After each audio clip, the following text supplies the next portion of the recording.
Well, well, well, look who's back behind the microphone. Ladies and gentlemen, boys and girls, and all my friends out there in Radio Land, you're tuned in once again to the sweet, sweet sounds of your favorite host, Roscoe, the one and only. Yes, indeed, it seems I've found my way out of the woods, crawled out of the bunker, reemerged from the rabbit hole, however you want to put it, folks. I'm back. You know, it's been a little while, and boy, have I missed you all. You might be wondering, Roscoe, where in the world have you been?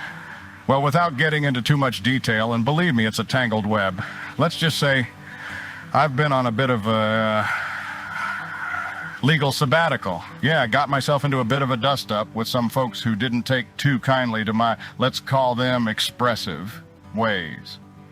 And folks, I have to tell you, cease and desist ain't just the name of a catchy song anymore, no, sir. But no worries, it's all in a day's work. For your good old pal, Roscoe. It's like my old grandpappy used to say, son, it ain't fun if you ain't getting into a little trouble now and then.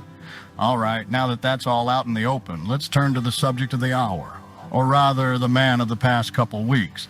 Yes, I am talking about my dear brother, Henry.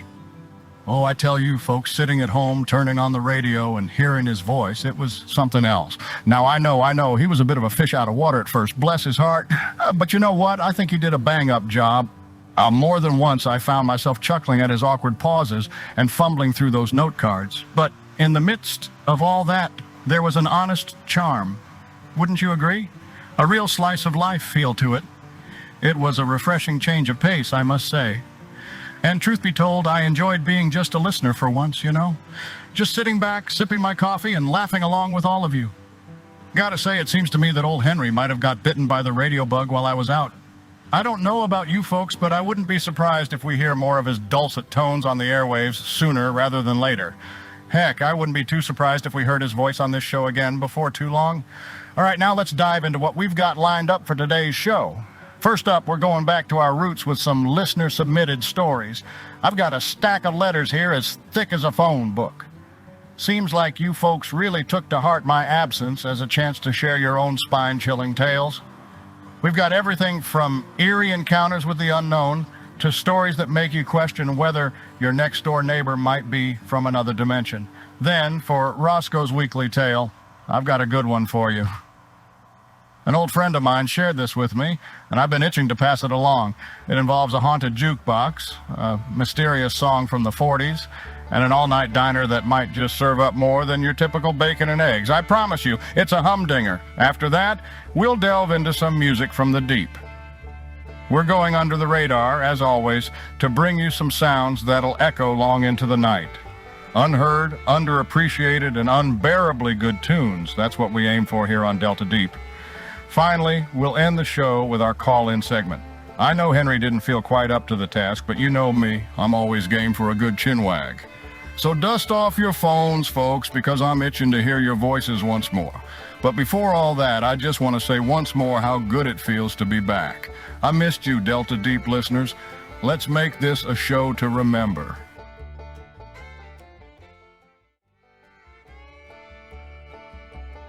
Well, good folk of the night, we've got ourselves quite a tale sent in by a dedicated listener who wants to go by the alias of Quiet Listener, or QL for short. Now, y'all might want to turn down those lights, lean in closer to the radio, and brace yourselves for this one. QL lived in a small one-bedroom apartment nestled within a drab gray building of concrete and brick. It was the sort of place that had more history than charm. Each creaky floorboard and worn-out wallpaper telling its own story. The building, though densely packed with tenants, bore an eerie silence, disturbed only by the occasional laughter or argument that leaked through the thin walls. QL had a neighbor, a reclusive old man who, apart from occasional sightings in the hallway, was virtually a ghost. He lived in the apartment directly adjacent to our listener. Late one evening, as the shadows cast by the flickering street lamp outside danced across the listener's ceiling, a soft whisper and sound began to permeate through the walls. It was almost inaudible at first, a distant murmur that could easily be dismissed as the wind, or perhaps even the hum of the building's aged pipes. Over time, however, the whispering grew louder and more persistent until it was impossible to ignore. It was a strange medley of tones, unintelligible yet unmistakably human, chilling yet oddly soothing. Occasionally, our listener could distinguish the neighbor's gravelly voice among the whispers. That's right, that elusive old man. Exhausted and frustrated by the constant noise, QL decided it was time to confront the source. He was nervous, sure. The old man was a bit of an enigma, you see, seldom seen and hardly ever heard. Yet QL mustered the courage, promising to handle the situation diplomatically. So that morning they found themselves standing outside the neighbor's door, hand raised to knock. So QL knocks. The sound reverberates in the still hallway, hanging in the air like a heavy sigh. Time seems to stretch, and then the door creaks open. There stands the neighbor, a man worn down by the relentless march of years, and perhaps QL muses by something else. His eyes hold a flicker of something akin to fear, and he seems even more rugged and disheveled than QL had remembered. His presence, bathed in the dim morning light filtering through the semi-closed blinds, gives off a sense of melancholy, making QL feel a cold shiver running down their spine. Polite but firm, QL brings up the nightly whispering, the ceaseless chatter that has been echoing through their apartment. The neighbor, in his quiet, gravelly voice, acknowledges it. He promises to keep the noise down, his gaze never quite meeting QL's. That night, however, the whispers return, louder and more persistent than ever. It sounds like a room full of people, an amalgamation of disjointed conversations, non-stop, without a pause for breath. It's a symphony of eerie murmurs, the cacophony escalating to an almost unbearable level. Sleep eludes QL that night. The next morning, disturbed and confused, QL decides to visit the neighbor again. Knocking on the door, waiting, but this time there's no response. The silence hangs in the air, heavier than ever. So, with some hope, QL heads to the landlord's office. The landlord, a middle-aged man with a weary smile, listens attentively as QL pours out their tale of nighttime whispers. Once QL finishes, the landlord's expression shifts, and he clears his throat, revealing something that sends a chill down QL's spine. Apparently, the very same morning, the neighbor, a man who seemed as much a part of the building as the bricks and mortar itself, had wordlessly handed over his keys and disappeared without a trace. Ignoring the landlord's questions, ignoring the pleas for an explanation, he'd simply walked away, a ghost leaving his haunted past behind. Intrigued and somewhat alarmed, the landlord decided to inspect the now vacant apartment. Stepping into the pristine space, he found the place bare, void of any signs of life or belongings. It was as if the apartment had been waiting patiently for its next tenant, except for one thing. An old unplugged radio sat solitary in the middle of the room, gathering dust, its purpose unclear. What could that mean, my dear listeners? Why did the neighbor leave? And what's the deal with that unplugged radio? Was it the source of the whispers, or was there something more to this chilling narrative? I'm afraid we're going to have to leave you on the edge of your seat for a moment as we pause for a break and a quick word from this week's sponsor. Don't touch that dial and stay tuned for more of this eerie tale.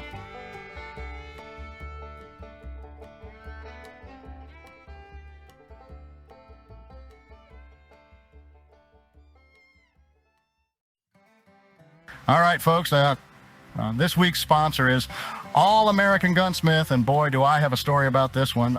You see, I've known the owner, Haken, since we were little tykes playing in the dirt. We grew up in the same neck of the woods. Even back then, Haken had this fascination with mechanisms. Anything he could get his hands on, he'd take apart and try to put back together. Although I have to say, his early attempts at modifications were, well, let's just say I wouldn't trust my granny's old revolver in his hands back then. But over the years, old Haken got better, a lot better. He swapped those backyard tools for some real equipment, and I'll be damned if he didn't become a bona fide craftsman. These days, he's crafting some of the finest firearms and modifications this side of the Mississippi.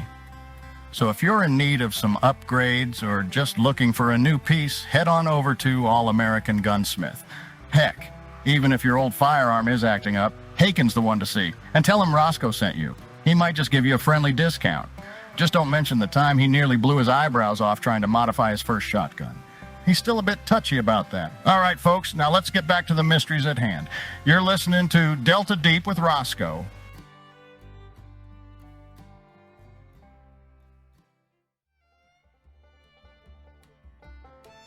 Welcome back, Delta Deep faithful. When we last left QL, their mysterious next-door neighbor had just moved out in a rush. Now that night, QL didn't hear a peep. It seemed that the neighbor may have taken the whispering voices with them. QL's life had seemingly returned to some semblance of normalcy.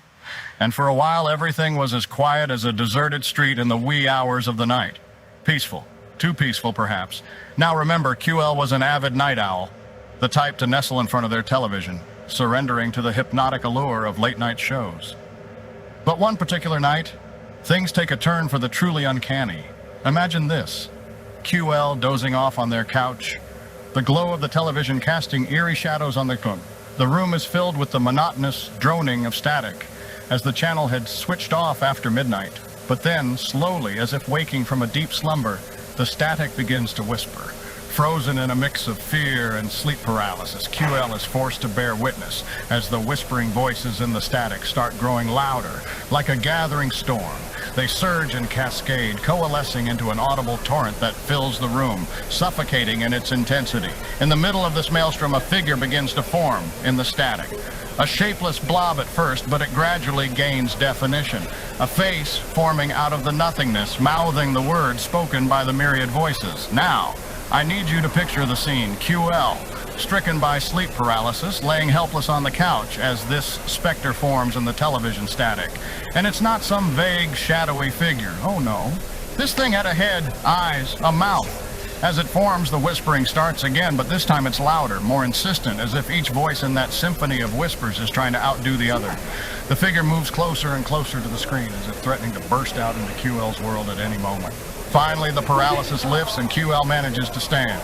Frantic, they yank the television's plug out of the socket, but it does nothing. The whispers, the static, the figure, all of it persists, as if it's beyond the control of electricity or physical laws. The figure keeps pushing against the screen. The whispers grow louder and louder until they are almost a roar in QL's ears.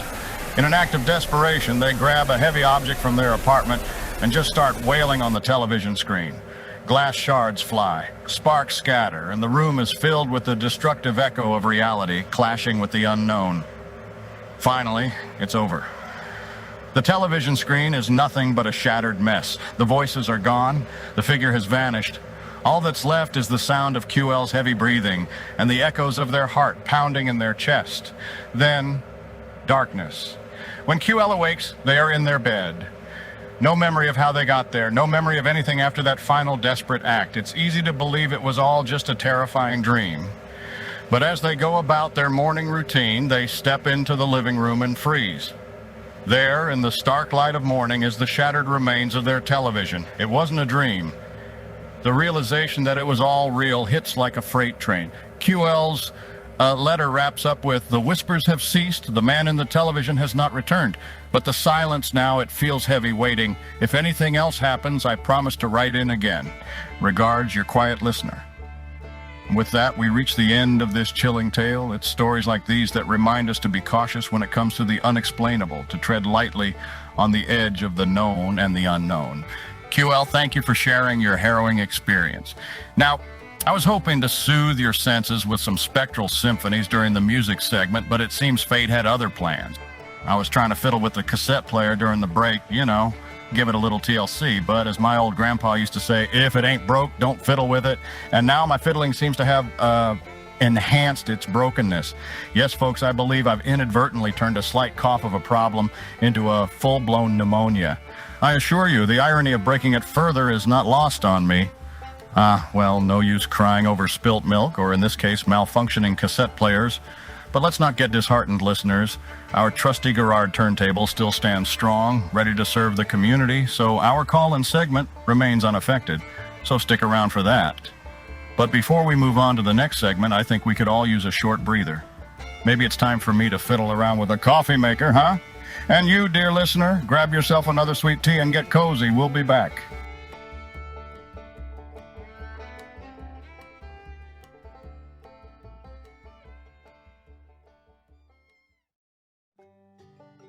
All right, gather around, folks. Time for Roscoe's Weekly Tale. This week, we're pulling back the curtain on a strange tale that's been tucked away in the corner of my mind for a long time. So grab your popcorn, dim those lights, and get ready for a journey that might just make you question reality. Our story begins back in the late 70s. My old friend through Henry Jebb was a young trucker back then. His work mostly involved hauling loads between cities under the cover of night, his only company the stars overhead and the glow of his truck's dashboard. It was hard work, but he always used to say it was better than a desk job. One night he found himself driving a stretch of road that was as lonely as they come. The moon was a sliver in the sky, casting long, ominous shadows on the road. He was miles away from the nearest town, driving through the kind of darkness that swallows up your headlights. He was tired and hungry, and I reckon he'd have given an arm and a leg for a hot cup of joe. And that's when he saw it, a glowing oasis in the inky blackness. Eli Dahl's Eatery, an old diner, the kind that you'd expect to find on a postcard from the 50s. Its neon sign cut through the night like a lighthouse beckoning him closer. It was a sight for sore eyes and an empty stomach. So, Jeb decided to pull over and see if he could get himself a late-night snack. I can just imagine how he must have felt stepping out of his truck and into that quiet night. The air was cool and crisp, carrying the faint hum of the neon sign and the gentle rustling of a distant tumbleweed.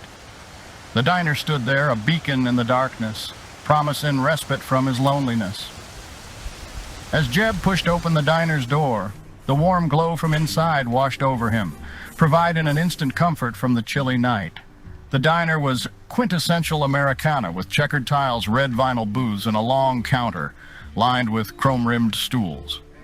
On the counter, he spotted a mug, steam still rising from the dark coffee within, and a half-eaten sandwich lay discarded on a plate as if its owner had just stepped away for a moment. Over in the corner, an old Wurlitzer jukebox bathed in soft, colorful lights played a soothing melody from the 40s. He didn't recognize the tune, but it seemed oddly familiar, like a song his mother used to hum to him when he was a kid. He could have sworn he heard sounds from the kitchen, the clatter of pots and pans, faint voices, and the sizzling of a grill. But as he called out a friendly hello, his voice echoed in the empty diner. The sounds from the kitchen abruptly ceased, leaving nothing but the soft crooning from the jukebox. Strange, Jeb thought. Where is everyone? As he waited, he realized that the diner wasn't just quiet, it was silent. Eerily silent. Even the usual hum of a working diner, the buzzing neon lights, the humming refrigerators, were absent. All he could hear was that old song playing on the jukebox, its melody now seeming less comforting and more ominous. Now, folks, old Jeb, was as patient as a tick on a hound dog. So he sat himself down in a red vinyl booth near the back. He figured someone had to show up sooner or later. As he sat there, he kept his eye on that kitchen door, hoping for some sign of life, but nothing happened. That old 40s song just kept playing on repeat, each note echoing in the quiet like a lonely waltz on a moonlit night. But after a while, Jeb decided he'd had enough of waiting. He left a couple of bills on the counter for the coffee he'd helped himself to and headed back out to his rig. As he drove away, he looked in his rearview mirror and could swear he saw the kitchen door ajar now. It was as if it was inviting him back. But Jeb wasn't one to accept such an invitation. Not in circumstances like these. With a slightly quicker pace, he continued on his route, eager to put some distance between him and the diner.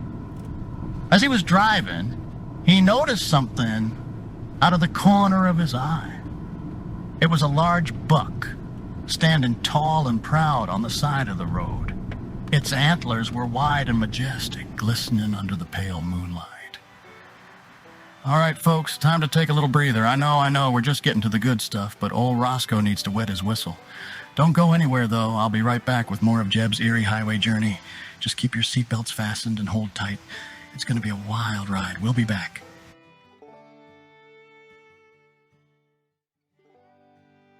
All right, folks. Now, where were we?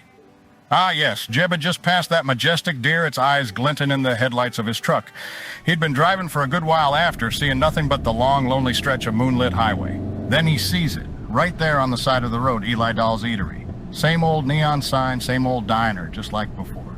Now, Jeb, he's a reasonable fella, mind you, but this right here would send chills down any man's spine.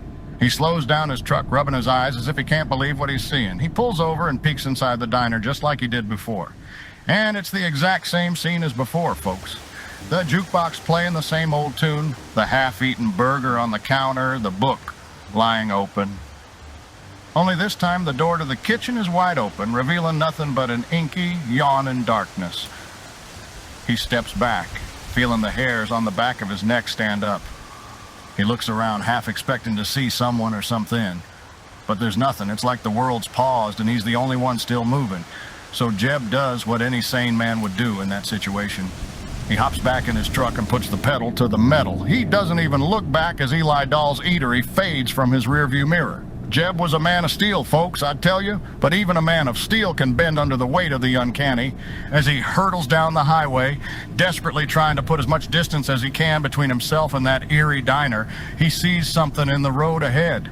He jams on the brakes, the screech of rubber on asphalt piercing the quiet night. The truck skids to a stop just in time. What he sees in the road ahead sends a chill down his spine. It's the large buck he had seen earlier, or what's left of it. Its lifeless carcass lying there in the middle of the road, its once vibrant eyes now vacant and staring into nothingness. Jeb doesn't know what to make of this. His mind races, heart pounding in his chest like a jackhammer, but he doesn't have the luxury of time. With a shudder, he puts the truck back into gear and drives on, passing the poor creature's remains. He drives for what seems like hours, keeping his eyes peeled for that diner. Just when he's about to lose hope, he sees something in the distance. Lights. Bright, welcoming lights. A sigh of relief escapes him. It's his destination. He finally made it. The rest of his journey was uneventful, but Jeb was never the same after that night. Jeb, folks, he passed on some years ago, but he left this world with a truckload of stories. This was just one of them, a fragment of his vast tapestry of tales. I've been doing some digging, tried to piece together the puzzle that Jeb left behind. Eli Dahl's eatery, couldn't find a trace of it. The highway Jeb mentioned, numerous diners, but none that match the description of Eli Dahl's. It's as if the place, like Jeb, has passed into the annals of the forgotten. But Jeb left me one more thing, a piece of the puzzle, a fragment of that mysterious song that haunted the empty diner. I can't sing it for you folks, but I can recite the words. Here it goes. In the still of the night, under the pale moonlight, the shadows dance and whisper your name. Spooky, ain't it? Now, I don't know about you folks, but I feel a chill running up my spine just reciting those lyrics. Makes you wonder what Jeb had to face that night. But wherever he is, I hope he's at peace, driving down the highways of heaven, free from haunted diners and ghostly deer. Well, folks, we've laughed a little, got spooked a little, and perhaps some of us even shed a tear for our dear departed friend Jeb. But as they say, life is for the living, and so is this show. And now, my good people, it's time for your favorite part of the show. Well, at least it's my favorite part. Time for y'all to flood those lines and share your stories, your thoughts, your fears, and your dreams. Remember, here on Delta Deep, no story is too strange, no experience too extraordinary. So let's get those phones ringing, shall we?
Looks like we've got our first brave soul on the line tonight. Well, hello, you're on air with Delta Deep. This is Roscoe. What's your name, and what's got you calling us up tonight? Hello, can you hear me out there? Seems we might have got ourselves a bit of a shy one here, folks. That's all right. Take your time, friend. We're all patient folks around here.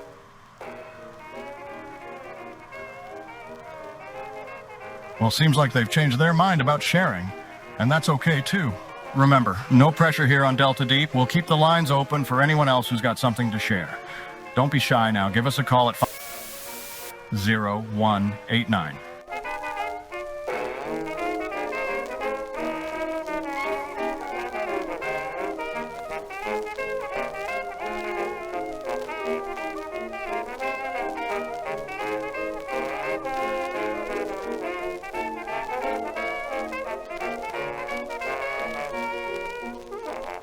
Well, it seems we've got a shy crowd tonight. Maybe the stories tonight left y'all with more shivers than chatter.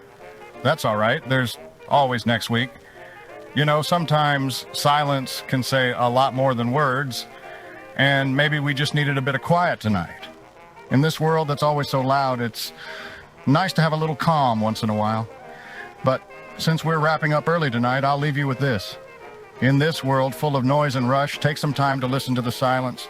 You might be surprised what you hear. And remember, no matter how dark the night may be, you are never alone. Not really. You've got me, Roscoe, and all our listeners out there in the ether. And with that, dear listeners, I bid you a good night. May your dreams be sweet and your nightmares, well, remember, they're just stories too. Till next week, this is Roscoe signing off.